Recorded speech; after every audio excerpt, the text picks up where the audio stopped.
2020, I built I call it my flaming Cyclops. This was a lightweight version to go out to Bonneville again and see what we could come up with speed-wise. Well, I decided we've done it once, so once is enough. Well, as they say never.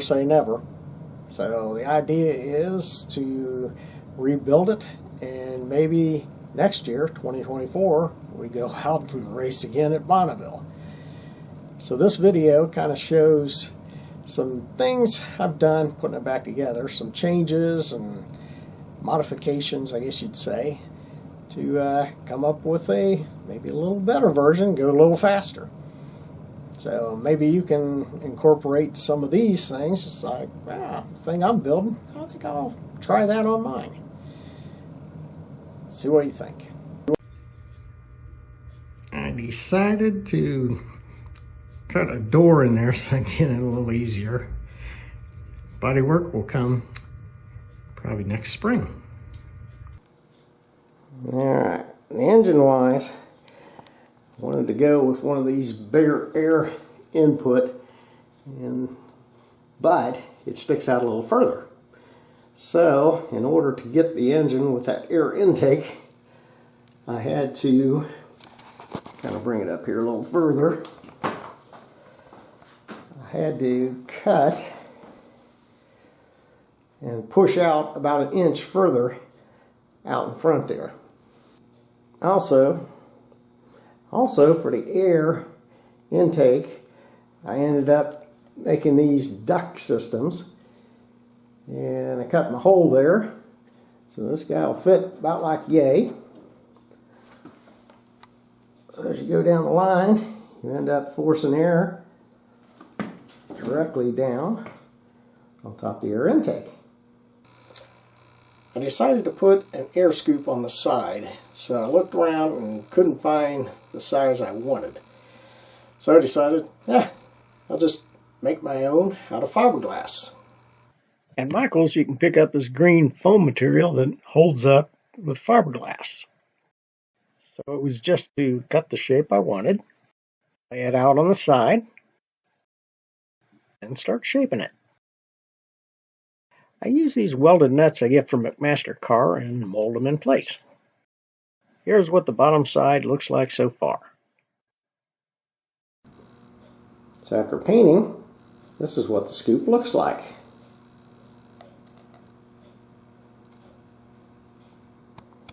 If you notice my template, my center line kind of lines up with the air intake. So we can force that air right down in there. Well, drilled my starting hole for my jigsaw. I guess it kind of scares me a little bit to cut a hole in the side here, but if you're going to do it, do it.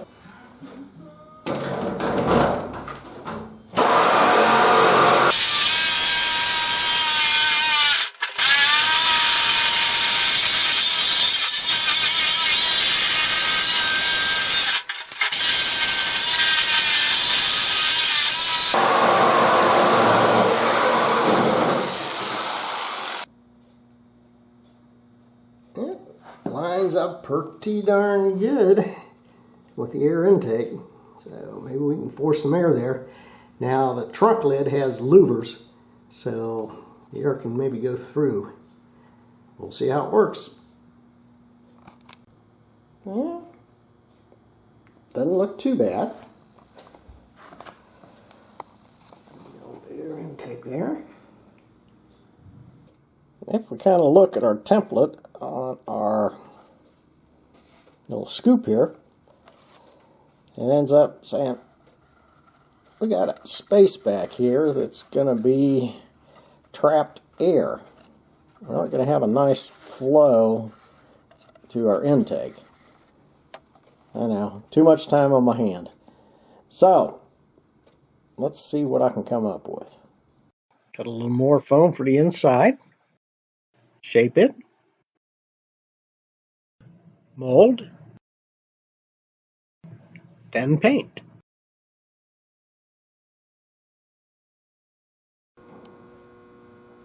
Well, how's that for a few holes in the floorboard? Basically for lighting and air ventilation. You know, the ones in the front are underneath the seats, and then the ones in the back there, that's for your air ventilation. So it should reduce a little bit of weight on this whole thing. I have it set up for a torque converter. For exhaust, I thought I'd set it up with a somewhat called open header. I found this little piece on Amazon. Alright, under here I went ahead with the normal sprocket and guard. And hopefully it'll keep the chain on, even though I still have, you can see down here, the reverse leaf springs. But I don't think we'll get as much spring action, call it, from the body. Also went with the normal brake on the axle here, which got away from the jack screw setup. I think it'll work out. Steering wheel, but with the Cyclops you get a lot of quick steering. You may flip this thing. I thought I'd cut some pieces and kind of make my own. I made a wooden fixture to hold some tubes. I bent some 3/4 inch OD tube times 1/16 wall and then cut it. Here's what I came out with. A little bigger diameter, so hopefully this will help. I wrapped it with 3/16 diameter cloth and super glued it in place. So maybe this will cut down the heat when you grab it when you're out there in Bonneville. Decided to go with a taller tire in back.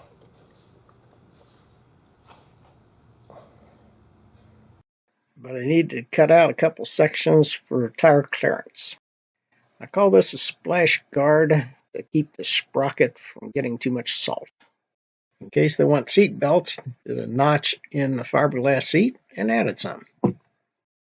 From Amazon, I picked up one of these GPS speedometers and used one of these charging blocks. Seems to work out well. The last thing, maybe I'll paint some numbers on the side.